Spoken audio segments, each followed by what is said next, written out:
ಹುಡುಗನ ಪಾತ್ರ ಬರ್ತಾ ಇತ್ತು.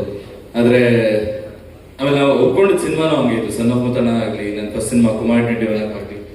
ಸೊ ಎಲ್ಲ ಅದೇ ರೀತಿಯಲ್ಲಿ ಬರ್ತಾ ಇತ್ತು. ನನಗೂ ಎಲ್ಲೋ ನಾನು ಕುಮಾರ್ 21 ಟೈಮಲ್ಲಿ ನನಗೆ ಈ ತರ, ಅಫ್ಕೋರ್ಸ್ ನಾನು ತುಂಬಾ ಚಿಕ್ಕವನಾಗಿದೆ, ಈ ತರ ಸಿನಿಮಾ ಮಾಡಕ್ ಆಗ್ತಿರ್ಲಿಲ್ಲ. ಬಟ್ ಅಟ್ಲೀಸ್ಟ್ ಏನಾದ್ರು ಅಣ್ಣ ಸಿಕ್ಸರ್ ಮಾಡಿದಾಗ ಹೆಂಗಿತ್ತು, ಸಿಕ್ಸರ್ ಅಲ್ಲಿ ಎಲ್ಲ ಇತ್ತು.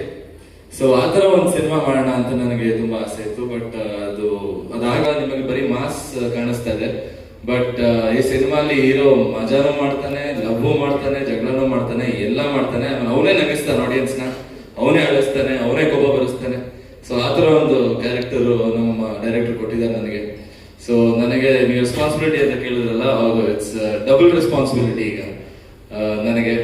ಸೊ ತುಂಬಾ ತುಂಬಾ ಖುಷಿ ಇದೆ ನನಗೆ ಈ ತರ ಒಂದು ಸಬ್ಜೆಕ್ಟ್ ಸಿಕ್ಕಿರೋದು. ನನಗೆ ಈ ಸಬ್ಜೆಕ್ಟ್ ಸಿಕ್ಕಿರೋದು is the best birthday gift ಅಂತ ಹೇಳ್ಬೋದು ನನಗೆ. ಸೊ ಮತ್ತೊಮ್ಮೆ ಎಲ್ಲರೂ ಬಂದು ನಮ್ಮನ್ನ ಸಪೋರ್ಟ್ ಮಾಡೋದಕ್ಕೆ thank you so much. And